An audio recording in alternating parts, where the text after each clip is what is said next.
Não existem muitos lugares no mundo que tenham sido conhecidos como trono de Satanás.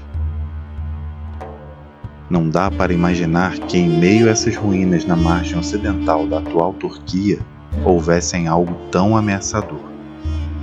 Hoje, ao continuarmos nossa jornada pela região das 7 igrejas, revelaremos a história por trás deste lugar chamado Pérgamo e aprenderemos como uma espada especial é capaz de nos manter a salvo em qualquer lugar.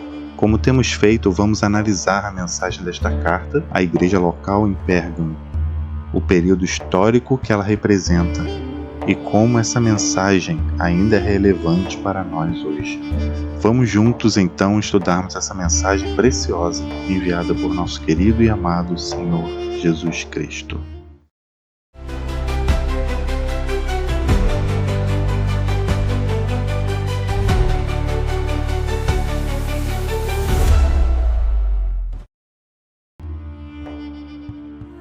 Vamos começar nosso estudo a partir do versículo 12 de Apocalipse 2. Ao anjo da igreja em Pérgamo escreva: essas coisas diz aquele que tem a espada afiada de 2 gumes.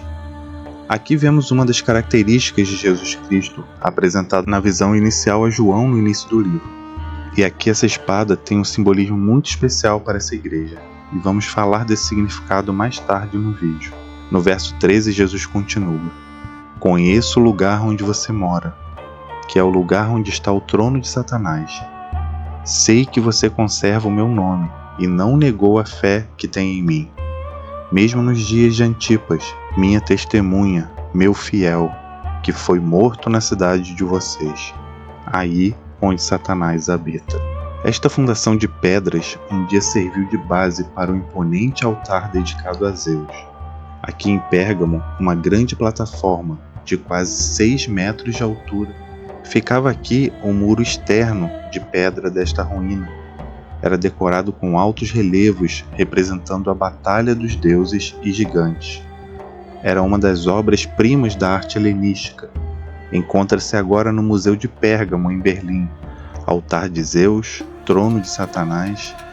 Existem surpreendentes paralelos. Na verdade, Pérgamo era o centro de 4 cultos pagãos prestados a Zeus, Dionísio, Asclépio e Atena.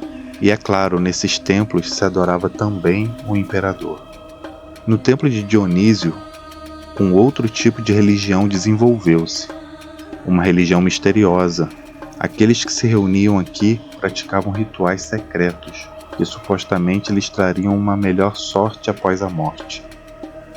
Os cultos pagãos prosperavam em Pérgamo. A idolatria prosperava em Pérgamo. E, acima de tudo, o poder romano dominava Pérgamo. Esta é a razão principal desta mensagem. Afirmar que os crentes daqui estavam vivendo onde Satanás habitava. Eles estavam vivendo em um centro de poder romano. Do poder romano pagão. Do poder romano hostil. Do poder romano perseguidor. Os crentes em Pérgamo viviam sob pressão. Havia uma constante pressão por parte de cultos pagãos, como de Deméter. Uma pressão constante para adotar as práticas pagãs, para se acomodar, para ceder em algumas áreas, para ser como todo mundo. Mas para os crentes daqui, ceder em algumas áreas significava cair no precipício. Era uma queda longa. Era abrir mão da sua fé em Cristo e aderir aos costumes idólatras daquela época. Bom, infelizmente a igreja em Pérgamo havia começado a descer o escorregadio declive. Esse foi o alerta que eles receberam por meio daquela carta especial enviada da ilha de Patmos. Encontramos em Apocalipse capítulo 2 e versículos 14 e 15. Tenho, porém, contra vocês algumas coisas.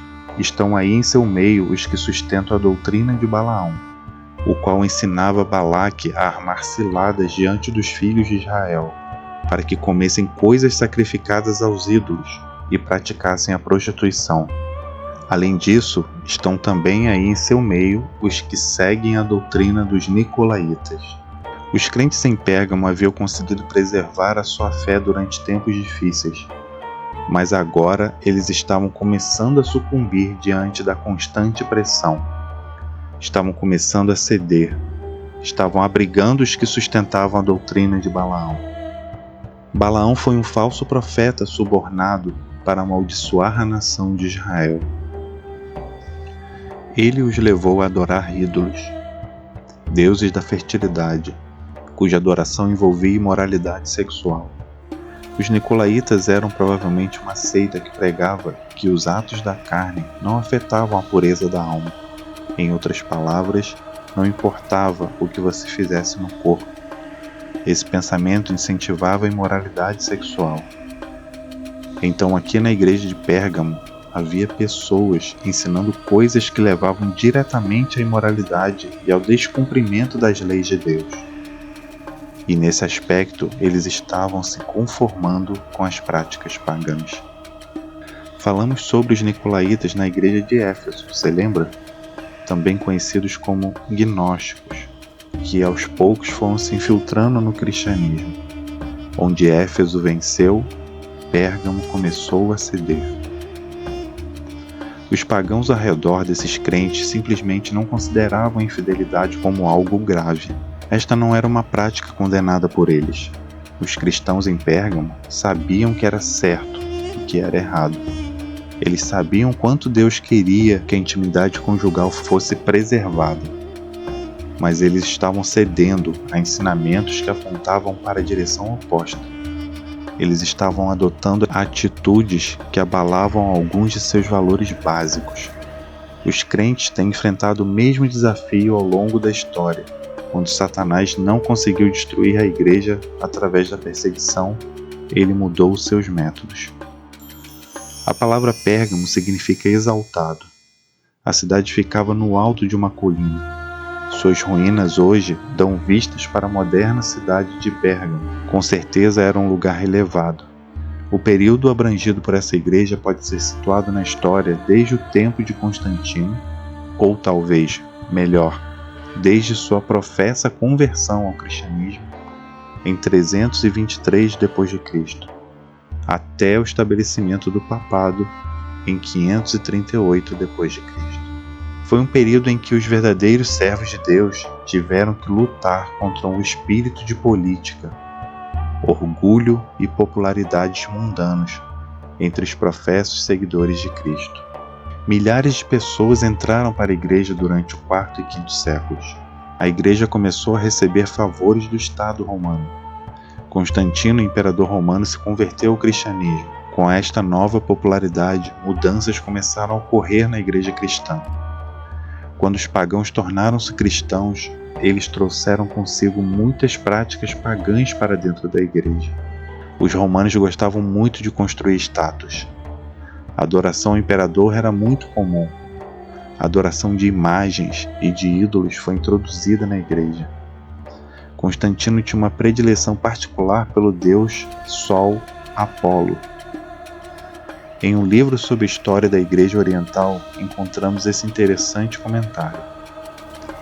As moedas de Constantino tinham um lado as letras do nome de Cristo e do outro lado a figura de Apolo, o deus Sol, como se ele não ousasse renunciar à proteção do deus Sol. Aos poucos, gradualmente, durante esse período, os mandamentos de Deus foram substituídos por dogmas humanos. Os simples princípios bíblicos de salvação pela fé em Jesus Cristo foi substituído pelo complicado sistema de salvação pelos dogmas e decretos da Igreja.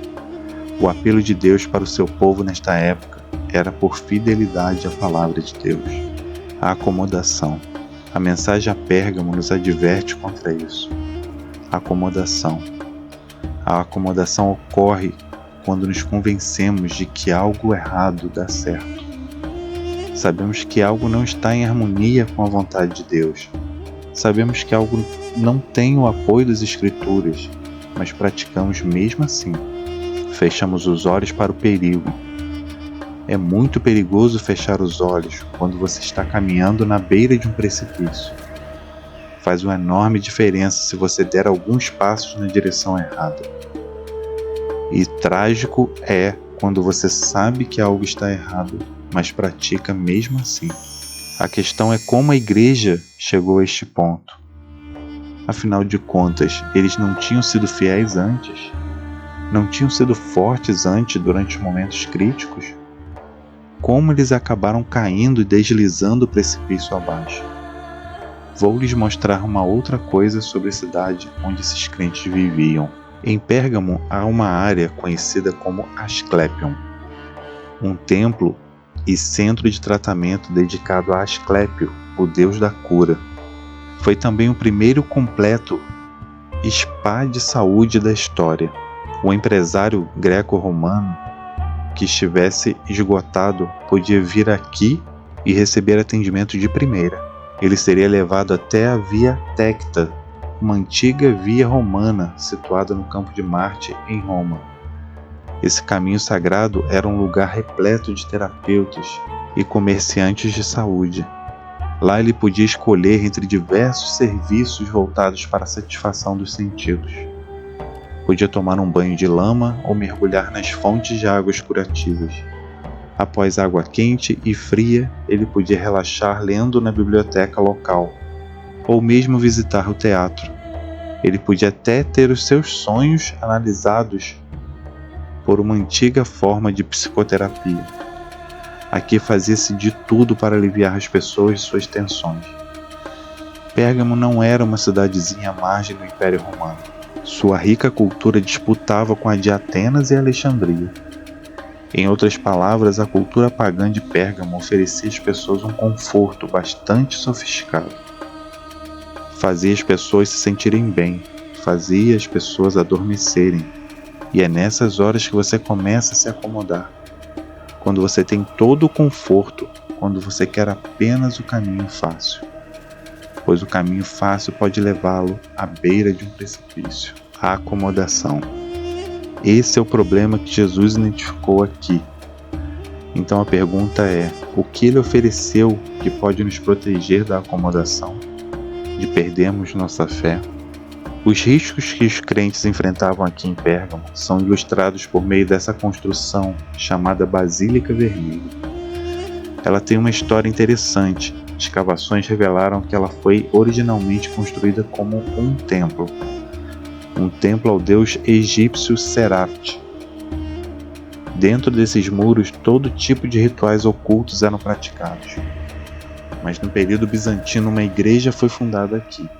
Ela se tornou a Basílica Vermelha, e cânticos em louvor a Cristo ecoaram por esses muros milenares. Agora, construções, é claro, não são boas ou más. Você pode adorar ao Deus do céu em qualquer lugar.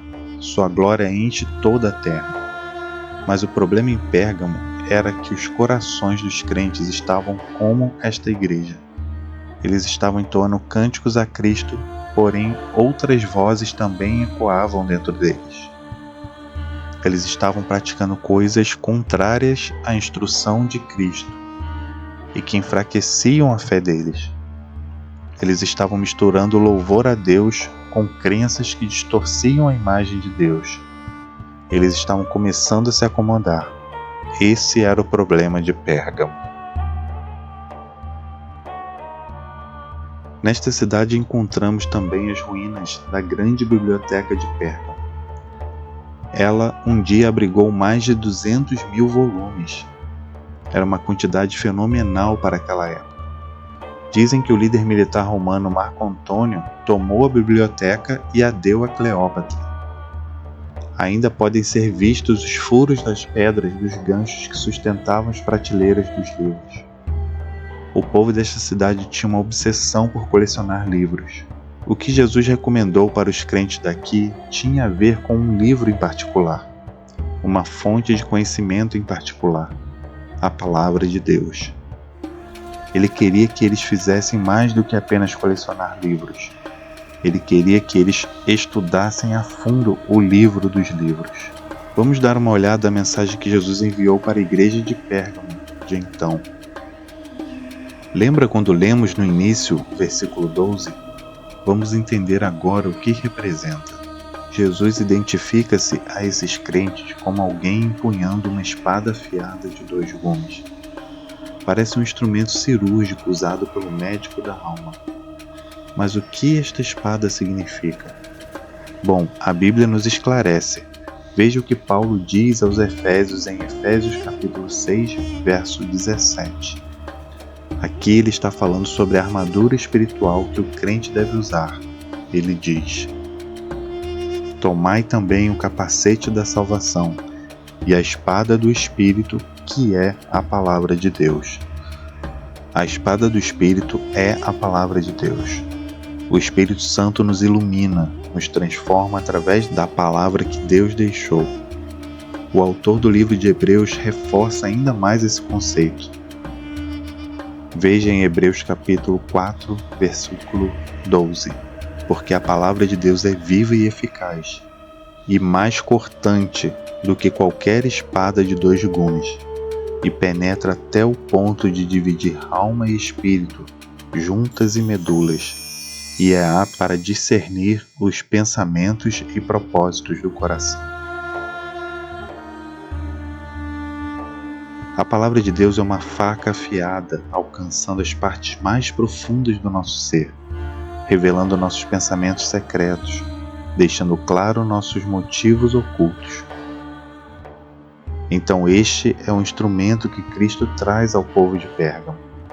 Ele chega até eles com a espada afiada de 2 gumes. Essa espada afiada de 2 gumes é a palavra de Deus. O remédio que ele traz para a igreja acomodada é a palavra viva. Mais adiante em sua mensagem a Pérgamo, Jesus os adverte acerca das funestas doutrinas dos nicolaítas, pessoas que estavam distorcendo a compreensão de Deus e de sua palavra. E Jesus disse no versículo 16 de Apocalipse 2: portanto, arrependam-se, senão irei até aí sem demora e lutarei contra eles com a espada da minha boca. Aqui de novo temos o quadro de Cristo empunhando sua palavra, em uma batalha contra a acomodação, uma batalha contra aqueles que estavam minando a fé.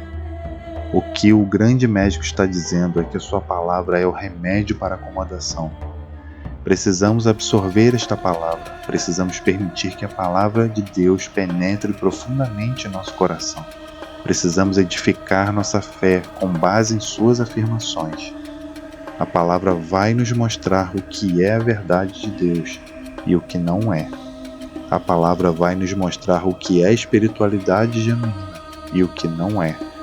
A palavra vai nos mostrar que passos conduzem a um relacionamento saudável com Deus e que passos nos afastam dele. A palavra vai nos impedir de cair no precipício.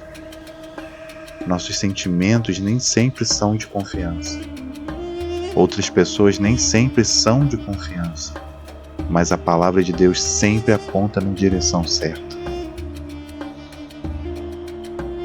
Em Pérgamo encontramos o anfiteatro mais íngreme da antiguidade. Seu povo vinha a este teatro regularmente para assistir a comédias e dramas. Fazia parte da cultura pagã que influenciava os crentes aqui. Eles podiam ver e assistir a dramas como os de Medeia, a mulher que matou os filhos após ser desprezada por Jasão. Eles podiam assistir ao drama sobre Édipo, o homem que arrancou os olhos após saber que havia dormido com sua mãe. O teatro grego explorava alguns obscuros e solenes aspectos da natureza humana. Os escritores de suas peças tinham profundos insights a expressar, mas eles não conseguiam oferecer postas verdadeiramente redentoras.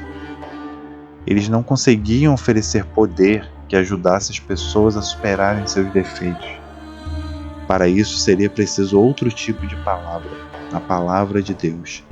Só ela traz boas novas que resolvem o problema do pecado.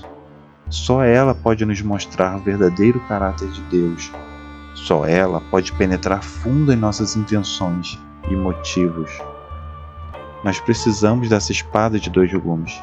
Precisamos dessa palavra divina para nos convencer, para nos corrigir, para nos iluminar. Do contrário, cairemos na acomodação. Deixaremos nossos preceitos ofuscar a verdade. Permitiremos falsas convicções distorcerem nossa concepção de Deus.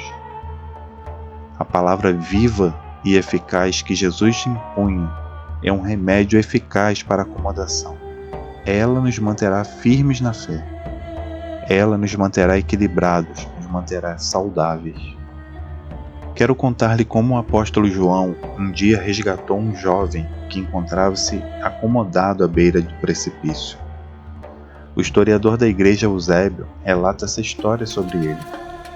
O jovem rapaz era um cristão inteligente e zeloso. Quando João o conheceu perto de Éfeso, o apóstolo o recomendou para a liderança e ele recebeu treinamento pastoral. Mas aí ele se juntou a um grupo de jovens desordeiros. Ele começou a comprometer seus princípios um a um.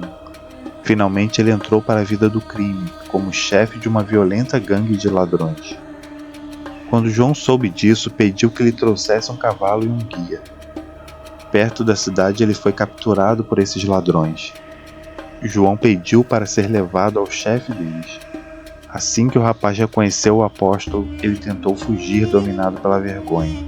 Mas João correu atrás dele, apesar da idade, e então gritou: "Não temas, ainda há esperança para você.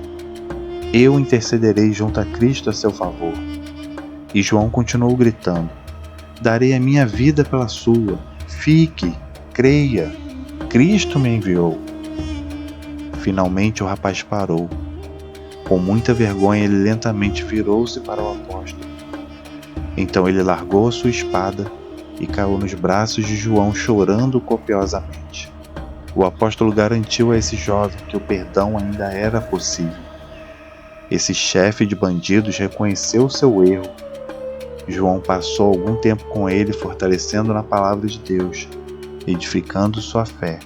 E finalmente o rapaz retornou à igreja e continuou levando uma vida cristã exemplar. A carta termina com uma maravilhosa promessa na mensagem à igreja de Pérgamo. É uma promessa para aquele que vence, aquele que se posiciona contra a acomodação. Veja em Apocalipse capítulo 2, verso 17. Quem tem ouvidos, ouça o que o Espírito diz às igrejas. Ao vencedor darei do maná escondido.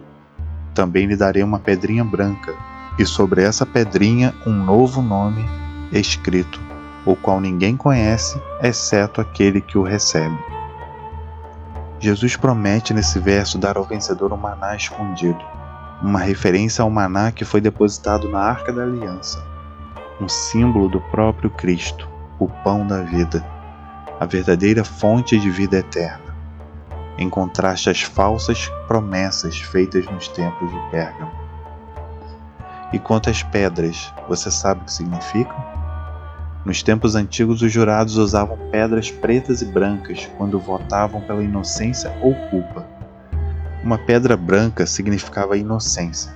Uma pedra preta significava que a pessoa era culpada pelo crime e merecia punição. Quando o júri chegava ao veredito, o juiz entrava no tribunal e, no momento de intenso drama, exibia a pedra branca ou a pedra preta. Em outras palavras, nesse verso, Deus está declarando que todo o seu passado, não importa o quanto obscuro tenha sido, está perdoado. Uma pedra branca também era dada às vezes a convidados, quando deixavam a casa de um amigo. O anfitrião quebrava a pedra no meio e ficava com a metade, e dava a outra metade a seu convidado. Então ele diria o seguinte: se alguns dos seus entes queridos passar por aqui novamente, faça com que tragam essa pedrinha, e tomarei a minha metade e encaixaremos as duas metades. Então serão recebidos com alegria na minha casa. A pedra branca é a maneira de Deus dizer que você não apenas é declarado inocente, você também é bem-vindo à minha casa, você tem um lugar em minha mesa. Essa promessa de restauração foi feita por nosso Pai Celestial, amigo. Nós podemos ceder à pressão, podemos ceder à tentação, podemos até cair moralmente como aquele rapaz, mas existe resgate na palavra de Deus, existe restauração na palavra de Deus, existe verdade na palavra de Deus e nos libertará. Pode parecer um paradoxo, mas existe cura nessa espada de dois gumes. Ela penetra com precisão cirúrgica. É algo que o grande médico Jesus utiliza em nosso benefício.